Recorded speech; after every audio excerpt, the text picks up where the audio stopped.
Thank you and welcome back to the final segment of the show for today. The topic is aspects of child abuse and neglect, and we're talking to Dr. Russell and Pastor Walker.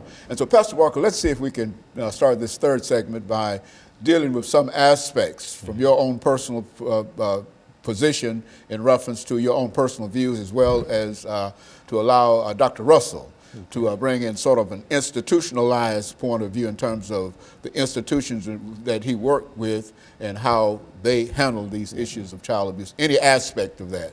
Okay, let's talk about it. You know, Dr. Hayman, Dr. Russell, he mentioned about, nourishing the child. And, the Bible talks about fathers, provoke not your child to wrath, but bring him up in the nurture and admonition of the Lord. And as a young man, my first child was born when I was age 17. My oldest son, I was age 17 when he was born. Of course, I knew nothing about, child rearing and anything like that. And surely, some of my actions and behavior over the period of years of my life amounted to neglect, because in a lot of aspects, even just the fact that I went to prison was a form of neglect of my children and everything. But I didn't know. I was taught that, the woman, she took care and she brought up the children, she took care of the children, made sure they had their needs. I never knew that the father had a more involved role in that process than what I thought.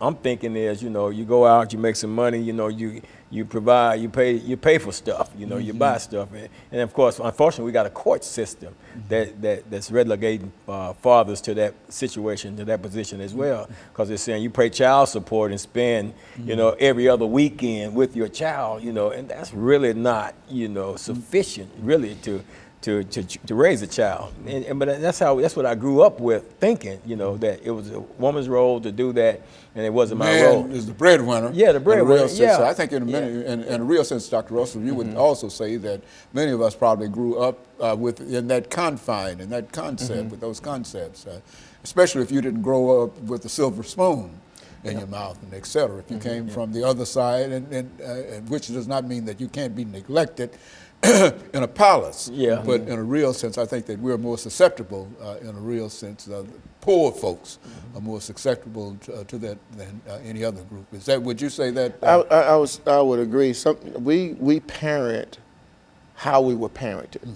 That's how it's passed on. It's through our point of reference is our own experience as a child, and we parent that same way until we know better.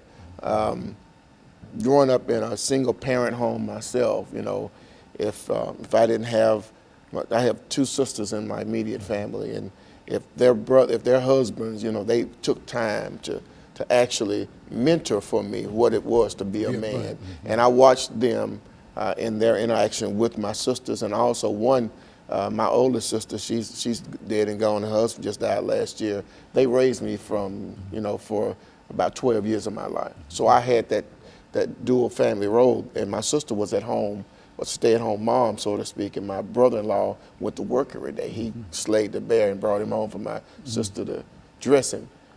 And so I learned from him what it was to be a man, but he also had a sense of connection with me, that he spent that time with me, not just paying the bills and putting food on the table and clothes on my back. He served as a mentor to you in a real sense. He mentored me, exactly, in a real sense.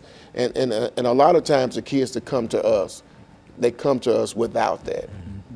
And so what we try to do tests to determine where they are. We can do, psychological testing, we can do psychoeducational testing, psychosexual testing.